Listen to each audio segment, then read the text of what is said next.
കൃത്യമായി വി മുരളീധരൻ ഉൾപ്പെടെയുള്ള ആളുകൾ ഇവിടെ കുത്തിയിരുന്ന് പ്രതിഷേധിക്കുകയാണ്. പ്രതിഷേധത്തിന്റെ ഭാഗമാവുകയാണ് ആശുപത്രിയിൽ നിരന്തരമായ ചികിത്സാ പിഴവുകൾ. തീർച്ചയായിട്ടും വളരെ ഗുരുതരമായിട്ടുള്ള ഒരു സംഭവമാണ് ഇവിടെ നടന്നിരിക്കുന്നത്. ഇവിടെ കരിക്കകത്തുള്ള ഒരമ്മ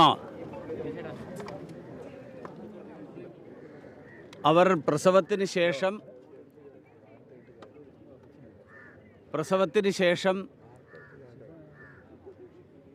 അവരെ ആശുപത്രിയിൽ നിന്ന് ഡിസ്ചാർജ് ചെയ്യുമ്പോൾ അവർക്ക് പനിയുണ്ടായിരുന്നു എന്നാണ് കുഞ്ഞിൻ്റെ അച്ഛൻ പറയുന്നത്, അവരുടെ ഹസ്ബൻഡ്. ഈ ആശുപത്രിയിലെ ഡോക്ടർമാർ പ്രസവത്തിന് ശേഷം ഒരാളെ ഡിസ്ചാർജ് ചെയ്യുമ്പോൾ അവർ ആരോഗ്യവതിയാണോ എന്നുള്ളത് പരിശോധിക്കുക പോലും ചെയ്യാതെ ഡിസ്ചാർജ് ചെയ്യുകയും അതിനുശേഷം അവർക്ക് അണുബാധയുണ്ടായി എന്ന് വ്യക്തമായിട്ടുള്ള സാഹചര്യത്തിൽ തിരിച്ച് ആശുപത്രിയിൽ പ്രവേശിപ്പിച്ചപ്പോഴും വേണ്ടത്ര താൽപ്പര്യമോ പ്രാധാന്യമോ നൽകാതെ വേണ്ട ചികിത്സാ സംവിധാനങ്ങൾ ഒരുക്കാത്തതിൻ്റെ ഫലമായിട്ട് ജീവൻ നഷ്ടപ്പെട്ടിട്ടുള്ളൊരു സാഹചര്യമാണുള്ളത്.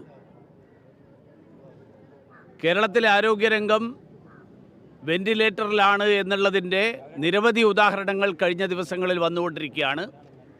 തിരുവനന്തപുരം മെഡിക്കൽ കോളേജിൽ ഇവിടെ ചികിത്സക്കെത്തുന്ന ആളുകളോട് അധികൃതർ കാണിക്കുന്ന അനാസ്ഥയുടെ നിരവധി സംഭവങ്ങൾ ഈ കഴിഞ്ഞ ദിവസങ്ങളിലായിട്ട് വന്നു. സർക്കാർ ഇതൊക്കെ സംഭവിച്ചതിന് ശേഷവും ഉണരുന്നില്ല എന്നുള്ള സാഹചര്യം, ആ സാഹചര്യം ഇപ്പോഴും നിലനിൽക്കുകയാണ്. ഇവിടെ മരണപ്പെട്ടിട്ടുള്ള യുവതിയുടെ കുടുംബാംഗങ്ങൾക്കും അവർക്ക് നീതി ലഭിക്കണം. ആ യുവതിയുടെ മരണത്തിന് ഉത്തരവാദികളായിട്ടുള്ള ആളുകൾക്കെതിരായിട്ട് നടപടിയെടുക്കണം. ഈ അനാസ്ഥ തുടരുന്നതിനെതിരായിട്ടാണ് നാട്ടുകാരുടെ നേതൃത്വത്തിൽ ഇന്നിവിടെ ഈ കുത്തിയിരിപ്പ് സമരം നടക്കുന്നത്. രാവിലെ 10 മണിക്ക് തുടങ്ങിയിട്ടുള്ള ഈ പ്രതിഷേധം ഇത്രയും നേരമായിട്ടും ബന്ധപ്പെട്ട അധികാരികൾ ആരും തന്നെ ഇവരെ ആശ്വസിപ്പിക്കാനോ ഇവർക്ക് തക്കതായിട്ടുള്ള മറുപടി നൽകാനോ തയ്യാറാകാത്ത സാഹചര്യത്തിലാണ് നാട്ടുകാരെല്ലാവരും ഇവിടെ എത്തിയിട്ടുള്ളത്.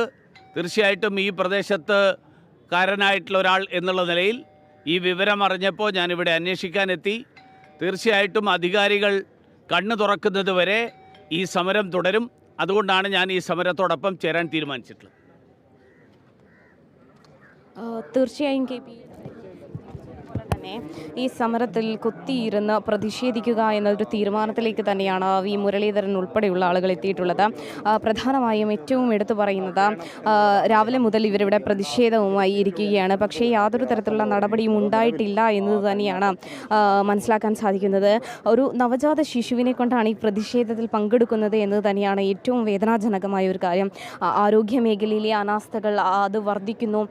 അതിനനുസരിച്ചുള്ള കണക്കുകളൊക്കെ തന്നെയും ദിനം പ്രതി മരണങ്ങളൊക്കെ തന്നെയും റിപ്പോർട്ട് ചെയ്യുമ്പോഴും യാതൊരു തരത്തിലുള്ള നടപടിയും ഉണ്ടാവുന്നില്ല എന്നത് തന്നെയാണ് ഏറ്റവും എടുത്തു പറയേണ്ടത്. പ്രതിഷേധം കൂടുതൽ കടുക്കുന്നു, അതോടൊപ്പം തന്നെ കൂടുതൽ ആളുകൾ ഈ പ്രതിഷേധത്തിൻ്റെ ഭാഗമാകുന്നു എന്നത് തന്നെയാണ് ഏറ്റവും എടുത്തു പറയേണ്ട ഒരു കാര്യം. ഭർത്തൃമാതാവ് ഉൾപ്പെടെയുള്ള ആളുകൾ ഈ പ്രതിഷേധത്തിൽ പങ്കാളികളാകുന്നു എന്നത് തന്നെയാണ് ഈ പ്രതിഷേധത്തിൽ ഏറ്റവും എടുത്തു പറയേണ്ട ഒരു കാര്യം. KP ജിസ്ന തുടരുക. ഇതേ വാർത്തയിലേക്ക് കൂടുതൽ വിശദാംശങ്ങളിലേക്ക് നമുക്ക് തിരികെ എത്തേണ്ടതുണ്ട്. ഒരു ചെറിയ ഇടവേള കഴിഞ്ഞു.